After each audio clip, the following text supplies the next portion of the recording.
இந்த சினிமா படங்கள்ல ஒரு படத்துல சொல்ற மாதிரி, இந்த காதல் படத்துல சொல்ற மாதிரி இந்த சின்ன கேரக்டர், டாக்டர் கேரக்டர், வெளிநாட்டு மாப்பிள்ளை கேரக்டர், இல்ல ஒரு நண்பன், உயிர் நண்பன் கேரக்டர், அது மாதிரிலாம் அதெல்லாம் கிடையாது. ஸ்ட்ரைட்டா நம்ம வந்து ஹீரோ தான்னு சொல்லுவாங்க. அது மாதிரி அவர் வந்து இதெல்லாம் எதுவுமே இல்ல. ஸ்ட்ரைட்டா சிஎம் நாற்காலி தான்ங்கிற ஒரு கனவுல வர்றாரு.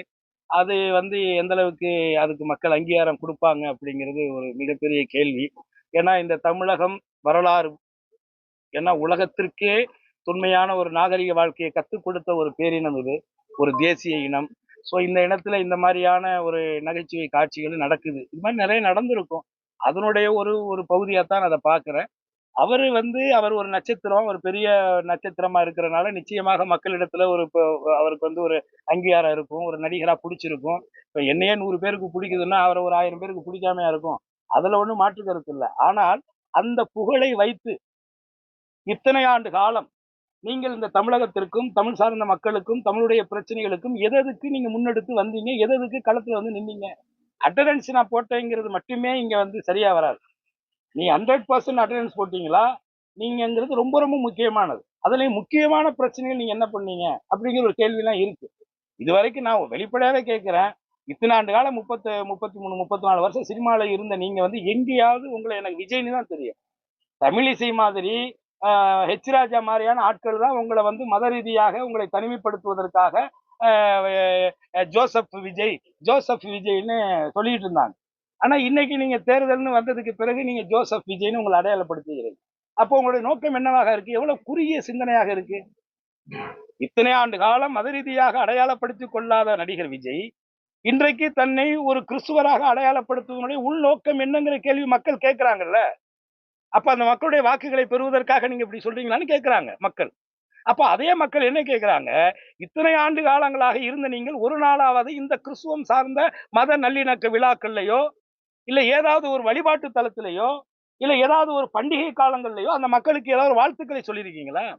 இல்ல அந்த மக்களோடாவது நீங்க எங்கேயாவது நின்றுருக்கீங்களான்னு ஒரு கேள்வி கேட்கிறாங்க. அதே மக்கள் என்ன கேட்கிறாங்கன்னா, சரி இப்ப இவரு ஜோசப் விஜய்ன்னு தன்னை அடையாளம் காட்டுறாரு. அவங்களுடைய அப்பா சந்திரசேகர் இயக்குனர் வந்து கொஞ்ச நாளைக்கு முன்னாடி தான் நான் தாய் மதத்துக்கு திரும்பி விட்டேன்னு வேற சொல்லியிருக்கிறாரு. இது என்ன அவங்களுக்குள்ளே அவங்க அப்பா ஒரு மதம், பையன் ஒரு மதம்னு பயங்கர குழப்பமா இருக்கே.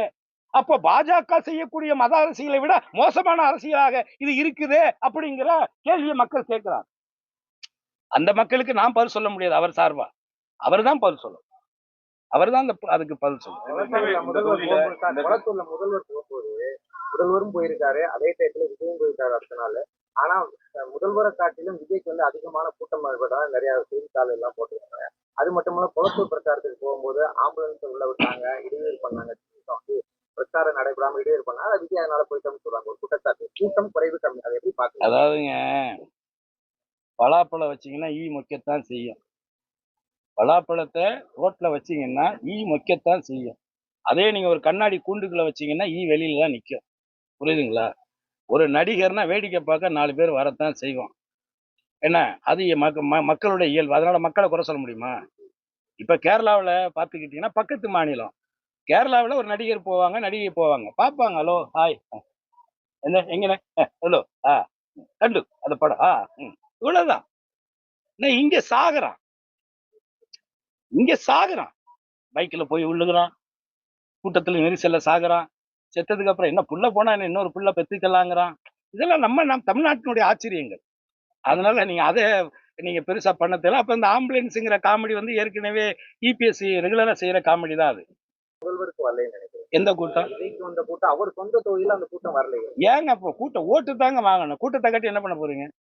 இப்ப கூட்டத்த காட்டி என்ன பண்ண போறீங்க? நான் தான் முதல்லயே சொல்லிட்டேன். கரகாட்டத்துக்கு கூட கூட்டம் வருதுங்க. கரகாட்டம் இருக்குல்ல, நம்ம லோக்கல்ல கரகாட்டம் ஆடுறோம்ல, அதுக்கு கூட பார்க்கறதுக்கு கூட்டம் வருது.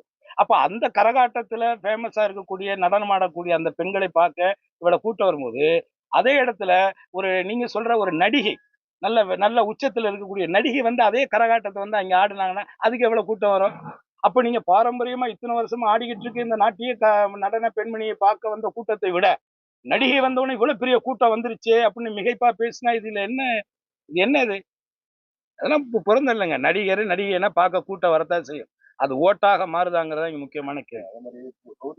விஜய் வந்துட்டு சொல்லியிருக்காரு வந்து திமுக ஆட்சியில இருக்கவங்க மேல வழக்கு இருக்கு, நான் இருக்கிற கேண்டிடேட் மேல எந்த ஒரு வழக்கும் இல்லை அப்படின்னு சொல்லியிருக்காங்க. அவர் மேலே வழக்கு இருக்கு, அவர் மேலே வருமான வரி கட்டாத வழக்கு இருக்கு. அதை பத்தி பேசுறதுக்கு அதுக்கு ஒரு தகுதி வேணும். உங்க மேல நீங்க வழக்கு வச்சுக்கிட்டு அவங்களுக்கு இருக்கு இவங்களுக்கு இருக்கு இதெல்லாம் பேச்சு கிடையாது. நீங்க என்ன நீங்க நினைக்கிறீங்க? நீங்க என்ன அரசியலை மையப்படுத்த நினைக்கிறீங்க? சும்மா திமுக குறை சொல்லிட்டு நீங்க ஆளாகலான்னு பாக்குறீங்களா? இது ஒரு அரசியல் அது? இதெல்லாம் ஒரு மட்டமான அரசியலுங்க. வந்து இப்ப நேத்து அன்னைக்கு வந்து முதலமைச்சர் ஒரு 4 வருஷம் கும்பிட்டு விழுந்து முதலமைச்சர் ஆனவர் வந்து இங்க வாக்கு சேகரிக்க வர்றாரு. ஆனா ஆம்புலன்ஸ உள்ள விடுறாங்க. உள்ள விட்டு இத பண்றாங்க. அடிபட்டவன தூக்குறதுக்கு ஆம்புலன்ஸ் போகத்தானே செய்யும். என்ன மட்டமான அரசியலு? சும்மா ஒரு எதிர்க்கட்சி குறை சொல்லுங்க. நியாயமா, ஆதாரமா, கரெக்ட்டா ப்ராப்பரா சொல்லுங்க ஒரு விஷயத்த. நீங்க திட்டமிட்டு பாருங்க. கரூர்ல இருந்து இவங்க ஷூட்டிங் எடுக்கிறதுக்கு டிராமா பண்ணி கடைசியா அத்தன பேர சாகடிச்சுட்டு, தொடர்ச்சியா செய்யற ஒவ்வொரு காரியத்துக்கு வந்து சும்மா சும்மா அரசாங்கத்த குறை சொல்லி, டிஎம்கே குறை சொல்றது, முதலமைச்சர குறை சொல்றது. தப்புன்னா நானே சொல்லுவேங்க. இதுல என்னங்க இருக்கு? நம்ம என்ன இங்க என்ன இத வச்சு பொழப்பு நடத்துறதுக்கா வந்திருக்கோம்? அதெல்லாம் ஒரு மட்டமான அரசியல் தம்பி. அத விட்டுருங்க. ஆமா. புரியல. நிச்சயமா சொல்லுவேன். சொல்லுவேன். இந்த ஆட்சி நிச்சயமாக சிறப்பாக நடக்கும். கடந்த 5 ஆண்டுகளுடைய சிறப்பான ஆட்சியினுடைய வெளிப்பாடு, குறிப்பா பெண்களிடத்திலே ஏற்பட்டிருக்கக்கூடிய ஒரு நம்பிக்கை, அது வந்து தொடரும் பட்சத்தில இந்த 5 ஆண்டுகள் தொடரும் பட்சத்தில அடுத்ததாக அந்த மக்களுக்கு சேவை செய்யறோம். மக்களுக்கான திட்டங்கள செயல்படுத்துறோம். அப்படி இருக்கும் பொழுது, அந்த மக்கள் திருப்தி அடையும் பொழுது, அந்த அரசு திராவிட முன்னேற்ற கழகத்துடைய ஆட்சி தொடர்றதுல என்ன இது இருக்கு? சந்திரசேகர் பையன் டைரக்டர் பையன் நடிகனா வரம்புட்டுறதுக்கு தகுதி இருக்கும் பொழுது, தளபதியாருடைய பையன் அடுத்து அரசியலுக்கு வர்றதுல என்ன தடை இருக்க போகுது? கருணாஸுங்கிற நடிகருடைய பையன் டைரக்டராவும், நடிகனாவும் இந்த சினிமாக்குள்ள வரும்பொழுது, ஏன் கருணாஸோட பையனுடைய பையன் வரக்கூடாதுன்னு ஏதாவது நியதி இருக்கா? இது இருக்கா? சட்டம் இருக்கா? ஒண்ணுமே இல்லையே. அது அவங்கவங்களுடைய திறமை. காலேஜ் எல்லாரும் வச்சிருக்கிறாங்க. எல்லா காலேஜ்லயுமே அதிகமா மாணவர்கள் போய் சேர்றாங்க. தகுதி வாய்ந்த கல்லூரியில தான் போய் சேர்றாங்க. அத நம்ம முழுமையா பார்க்கணும்ல. அது வந்து முழுக்க முழுக்க திறன், நிர்வாக திறன், அவங்களுடைய பொது அறிவு, அந்த அரசியல் அனுபவம் இப்படித்தான் பார்க்கணும். அப்படி பார்த்தீங்கன்னா, விஜய விட அரசியல் அனுபவம் உள்ளவன் நான் தாங்க. விஜய விட அரசியல் அனுபவம் உள்ளவன் நான் தான். நீங்க என்ன தேர்தல்ல போட்டியே போடல. நான் ஏற்கனவே போட்டி போட்டு ஜெயிச்சு 5 வருஷம் மக்களுக்கான சேவைய நான் பண்ணியிருக்கேன். அதனால நீங்க அ ஹீரோவா இருக்கிறனால நீங்க காமெடியன்னா ரியல் ஹீரோ. அத முதல்ல நீங்க புரிஞ்சுக்கங்க. நன்றி. 2 தொகுதியில போட்டியிடுறாரு. அவர் ஏன் போடுறாரு? நான் தான் ஹீரோ, சிங்கிள், ஒன்லி சிவகங்கை. நானே இவ்வளவு கான்ஃபிடென்ட்டா இருக்கும் பொழுது, நீங்க தான் ரொம்ப பெரிய ஆளாச்சே. எதுக்கு அப்புறம் 2 இடத்துல? ஒருவேளை இங்க போனா அங்கேயா? 2யுமே போயிரும். அப்பதான் இந்த சினிமா படங்கள்ல ஒரு படத்துல சொல்ற மாரி, இந்த காதல் படத்துல சொல்ற மாரி, இந்த சி சி சி சின்ன கேரக்டர், டாக்டர் கேரக்டர், வெளிநாட்டு மாப்பிள்ளை கேரக்டர், இல்ல ஒரு நண்பன், உயிர் நண்பன் கேரக்டர், அது மாரிலாம் அதெல்லாம் கிடையாது. ஸ்ட்ரைட்டா நம்ம வந்து ஹீரோ தான்னு சொல்லுவாங்க. அது மாரி அவர் வந்து இதெல்லாம் எதுவுமே இல்ல. ஸ்ட்ரைட்டா சிஎம் நாற்காலி தான்ங்கிற ஒரு கனவுல வர்றாரு. அது வந்து எந்த அளவுக்கு அதுக்கு மக்கள் அங்கீகாரம் குடுப்பாங்க அப்படிங்கிறது ஒரு மிகப்பெரிய கேள்வி. ஏன்னா இந்த தமிழகம் வரலாறு ஏன்னா உலகத்திற்கே